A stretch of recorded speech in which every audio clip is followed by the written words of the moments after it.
অবশেষে আমসত্ত্ব বানিয়েই ফেললাম, রিয়েল আমসত্ত্ব, যেভাবে গ্রাম বাংলার মানুষ যেভাবে বানায় ঠিক সেভাবে।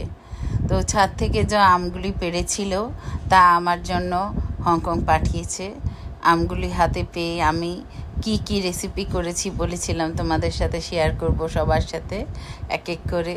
তো মাশাআল্লাহ আলহামদুলিল্লাহ আমগুলি হাতে পেলাম এবং আম খেলাম, অনেক টাইপের আচারও বানালাম, কাসুন্দিও বানালাম। শেষ পর্যন্ত এত পাকা আম, মানে আর চিন্তা করছিলাম কি করা যায়, তখনই মাথায় আসলো আমসত্ত্ব বানানোর। তখন সব পাকা আমগুলোকে এভাবে চামড়া ছিলে কোনো রকম কেটে চুলায় বসিয়ে দিয়েছি স্লো আছে। তারপর ভালো করে জাল দিয়ে ছাঁকনিতে ছেঁকে আমের সব আঁশগুলি ফেলে দুটি ট্রে নিয়ে নিয়েছি স্টিলের, তাতে সামান্য সরিষার তেল দিয়ে ব্রাশ করে নিয়েছি। ব্রাশ করে দিয়ে আমের পালস যেগুলি ছেঁকে নিয়েছি সেগুলো এক লেয়ার দিয়েছি প্রথমে। এরকম করে দেখো যেন চারিদিকে পুরা ট্রেটা সম্পূর্ণ জায়গায় লাগে ওভাবে মেলে দিয়েছি। এখন আরেকটা ট্রেতেও দিয়ে দিচ্ছি। সবচেয়ে বড় কথা হচ্ছে আমাদের হংকংয়ে রোদ্রে দেওয়ার জন্য খুবই অসুবিধা। এখানে তেমন রোদ পাওয়া যায় না, মানে রোদ আছে কিন্তু দেওয়ার জায়গা নাই। তো আমি আর কি করব, জানালা দিয়ে এসির উপরে দিয়ে আম শুকোলাম। তো এরকম করে প্রায় 5-6 লেয়ার দিলাম।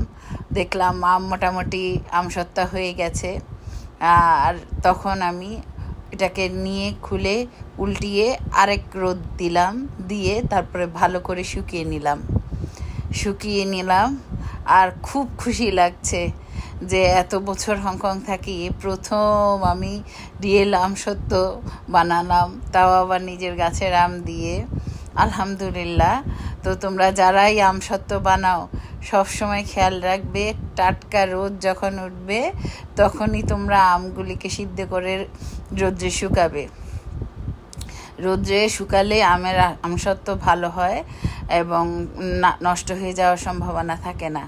তো আমি এরকম করে প্রায় 5-6 দিন শুকিয়েছি, মানে আমি 5-6 লেয়ার দিয়েছি। হালকা হালকা করে এক লেয়ারের উপর আরেক লেয়ার শুকালে আবার দিয়েছি। এরকম করে আমি কয়েকদিন আম যখন পেকেছে দিয়ে এরকম করে কেটে গোল করে নিয়েছি, কিছু স্কোয়ার কাট কেটে নিয়েছি। মাশাআল্লাহ আলহামদুলিল্লাহ আমার মনের আশা পূর্ণ হয়েছে, আমসত্ত্ব বানিয়ে ফেলেছি।